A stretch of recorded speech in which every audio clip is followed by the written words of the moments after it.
Welcome to Crosstalk. I'm Peter Lavelle. Again, we are told the global economy risks skidding back into recession just 3 years after pulling out of the previous one.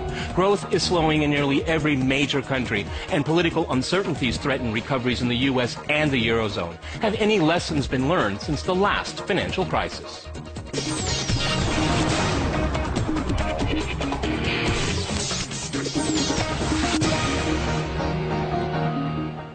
To crosstalk the future of the global economy, I'm joined by Sujiro Takeshita in London. He is the director of Mizuho International. And in Chicago, we cross to Chris Cutrone. He's an adjunct assistant professor at the School of the Art Institute of Chicago. All right, gentlemen, crosstalk rules in effect, and that means you can jump anytime you want. If we go to London first, Sujiro, what do you think of what the IMF had to say? Because I read the language, and they're really worried here. This is not just a bump in the road. This is very serious. So for a lot of people in the world, the Great Recession is applicable still. It's not over. It's still going on. Oh, no, certainly. What we're seeing is bounce back from advanced nation to emerging nations and back again to advanced nations. We're seeing the negativity that was initially emerged by the structural problem that was seen in Europe, which has affected the export conditions of these emerging nations, and now it's hurting the advanced nations again. On top of it, we've got the structural problem that's exacerbating, along with the regional problems, and many of the situations are signs of protectionism, along with a lot of regional dispute, for example, as you saw in China-Japan dispute right now. So things are getting a lot worse than it was. Okay, Chris, I mean, has anything been learned from the last crisis? Because, you know, I'll be a real cynic here. The richest of the rich recovered very well from this. The banks are back online, particularly in the United States, okay? The Eurozone is a different question here. But the rich are been saved, okay? But we see all of these structural problems still out there that have been hardly addressed. Well, I'm coming from an essentially Marxist perspective, and so I'm looking at it in terms of the freezing of capital, meaning that capital investments are not really happening. And so there's a question of stimulus versus austerity.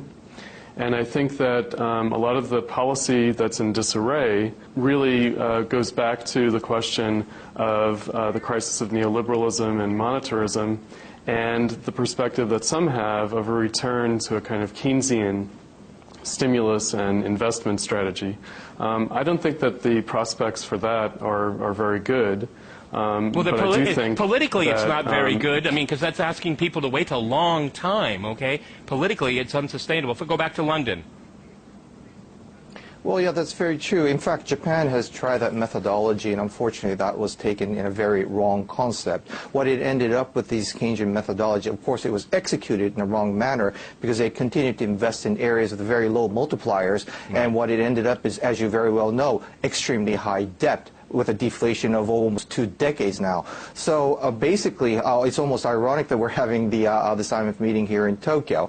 But the fact of the matter is that if we don't execute this, then you will have made a lot of burden for the generation to come. And in addition, how many countries can actually take that option of the Keynesian methodology? I think that is a very question to be asked in this Eurozone as well. Okay. I'd like to also bring in Martin Henneke. He's in Hong Kong. He's an associate director at the Tyke Group. Martin, thank you for being with us.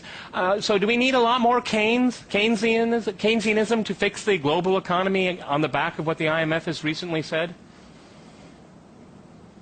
Well, firstly, I would say the IMF doesn't really have much credibility, so I wouldn't care whatever they say. Actually, it's just a waste of time. Just like the same as watching Obama and Romney debate, you wouldn't learn anything. Even if they knew the truth of what's really happening, they certainly wouldn't tell you. But did the IMF predict the 2008 financial crisis? No way, and they wouldn't tell you if there was a new one. So, you know, don't rely on that. But basically, in our view, the 2008 financial crisis wasn't ever fixed, not anywhere nearly. They just pampered over it or plastered over it for a while by putting government money at the problem. And now, as you have pointed out, you know, the government debt in all of the major Western countries and in Japan as well is extremely high. And we think there isn't any solution now at this stage because the debt is already out of control. Whether you try cutting to reduce the deficit, is too late for that.